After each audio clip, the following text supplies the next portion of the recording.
L'objectif de ce tournoi entre dans le cadre de nos initiatives de développement du basketball à travers le continent. La NBA Academy a été créée en 2017, si je ne me trompe.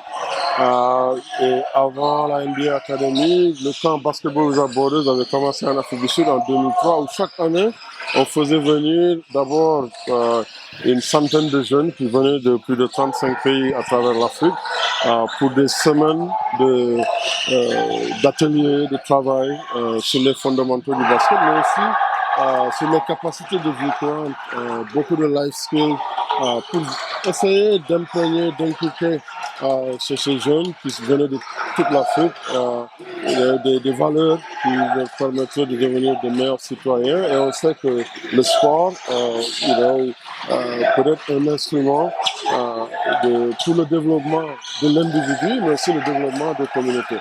Alors, la NBA Academy Africa a été une autre étape dans ce processus de développement. Après le Basketball Without Borders, avec tous les programmes qu'on a créés en partenariat avec la FIBA pour développer des coachs, construire des aires de jeu, lancer des ligues junior NBA, etc.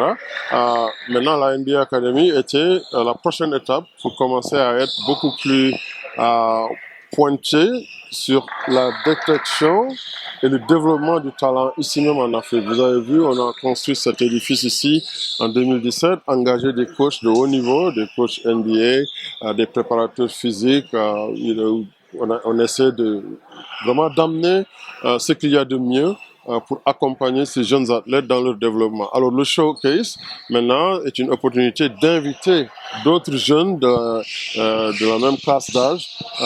Il y a une équipe qui est venue de Montréal, du Canada, une équipe qui est venue de l'Allemagne, une autre équipe du Canada, et en plus de Sud Academy qui est à Thiès, et puis les deux équipes de la NBA Academy. C'est une opportunité de donner à ce talent l'opportunité de compétir, de continuer à développer leur talent. Et aussi, comme vous le savez, on a un programme Elevate qui a sélectionné les meilleurs de la NBA Academy et les a placés dans les équipes de la Basketball Africa League. Il y a deux jeunes on revient du Caire hier, Kaman Malouach qui est du Sud-Soudan, qui va aller à Duke University l'année prochaine, qui a fait un super tournoi. Aussi Thierry Darland qui était là avant de partir sur la G-League, qui est revenu, qui a joué avec l'équipe de Bangui. Et le week-end prochain, ici, pour notre Sahara Conference, on verra aussi d'autres jeunes de l'académie qui vont jouer dans les équipes de l'AS Douanes, de l'US Monastir, de APR du Rwanda et de Rivers Hoopers du Nigeria. Ils se sont très bien comportés. Je parlais de Khaman Malouach tout à l'heure, et aussi de Thierry Serge Darlan, qui a joué pour l'équipe de Bangui, mais aussi pendant le Kalahari Conference, on a eu aussi d'autres jeunes qui ont joué avec, que ce soit avec Mohamed Kamara qui a joué là-bas, qui est ici au niveau de la NBA Academy, et Saif Eldin Hendawi qui a joué avec l'équipe de Zamalek aussi. Ils se sont très bien comportés et je pense que c'est une opportunité de donner à ces jeunes talents l'occasion de aguerrir et aussi de continuer d'apprendre en jouant contre des hommes. C'est des jeunes de 18, 17, 19 ans. Et ça fait partie de la maturation de leur processus de développement. C'est une très bonne chose. On aimerait voir peut-être qu'ils jouent tous. Il y en a qui n'ont pas joué. Mais bon, je pense que aussi c'est lié au fait que c'est des étudiants. Ils ont aussi des obligations académiques. Il est difficile de les envoyer, par exemple, pendant 2 semaines avant les compétitions. Souvent, ils arrivent, ils rencontrent les équipes dans le lieu de compétition. Alors, ça a des questions d'adaptation et puis bon, il faut du temps pour que les coachs s'habituent et développent de la confiance, surtout avec des jeunes joueurs. Mais dans l'ensemble, on voit des performances, et puis l'année dernière aussi, que c'était le cas avec Ulrich Chomche, qui est déjà, qui a décidé d'entrer dans la draft de cette année, qui avait joué avec l'équipe du Rwanda.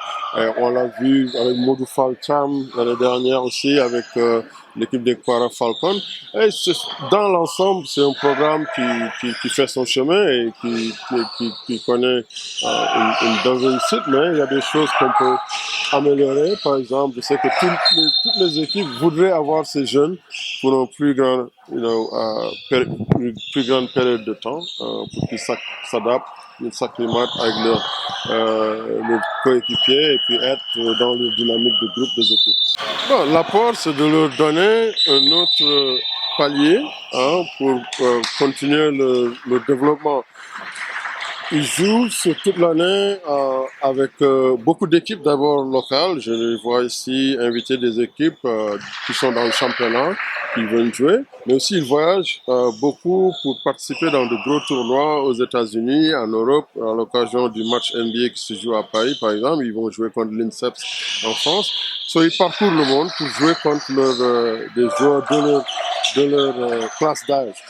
Maintenant, en jouant dans la balle, c'est une ligue d'hommes, c'est une ligue élite, où c'est des joueurs beaucoup plus expérimentés. Je crois que ça accélère, ça les aide à accélérer leur motivation et le développement. Aussi bien sur le terrain qu'en dehors du terrain. Ils commencent à apprendre à vraiment devenir professionnels dans leur comportement et dans même l'interaction avec les équipes, les calendriers des matchs aussi, par exemple au Kalahari Conference en Afrique du Sud, avec ce nouveau format. On joue 9 matchs, 6 matchs en 9 jours.